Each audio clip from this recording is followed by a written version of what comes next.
Прв квартал на 2027 година за автопатот Кичево-Охрид, декември 2029 година Тетово-Гостивар – Букојчани.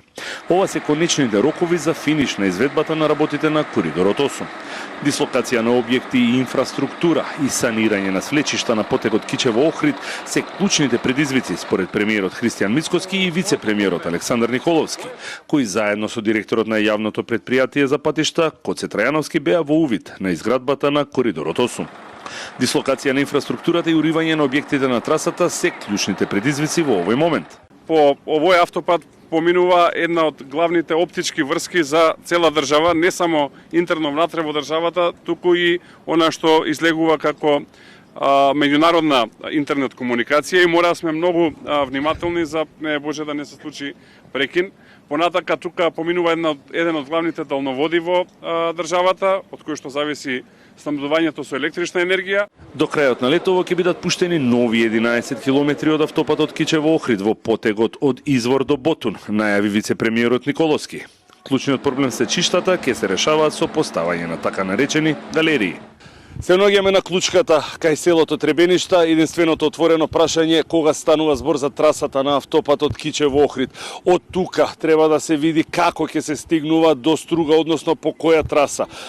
Патот е веќе маркиран, но треба да го одобрат експертите од ЮНЕСКО кои што ќе дојдат на почетокот на јуни оваа година. Кои се предизвиците?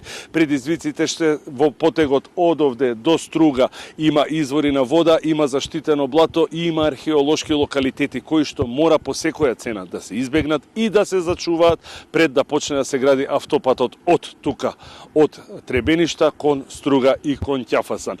Вице-премиерот и министер за транспорт и врски Александар Николовски ја отвори можноста дека токму од оваа клучка овде кон Требеништа би можело да се пробие пат и кон Ресен и Битола. На трасата Тетово-Гостивар и Гостивар-Букојчани продолжува изградбата откако е завршен процесот на експроприација. Усвоен е урбанистичкиот план, направени се елаборатите за експроприација, веќе се дадени во соодветните подрачни единици на Министерството за финансии, тоест на имотно-правни односи, така да активно почнуваме за останатиот дел од 11 до 31 да ги решаваме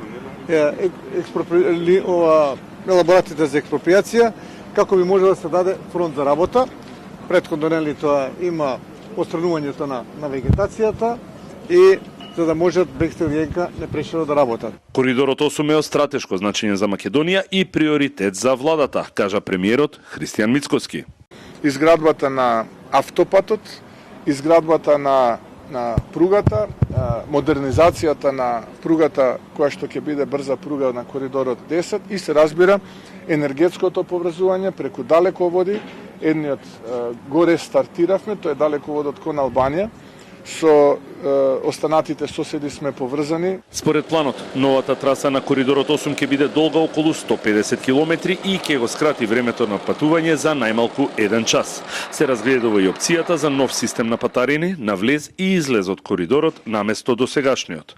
Постоечкиот регионален пат кон Охрид ќе остане во употреба и по отварање на Коридорот 8 и ќе може да се користи како алтернативен пат.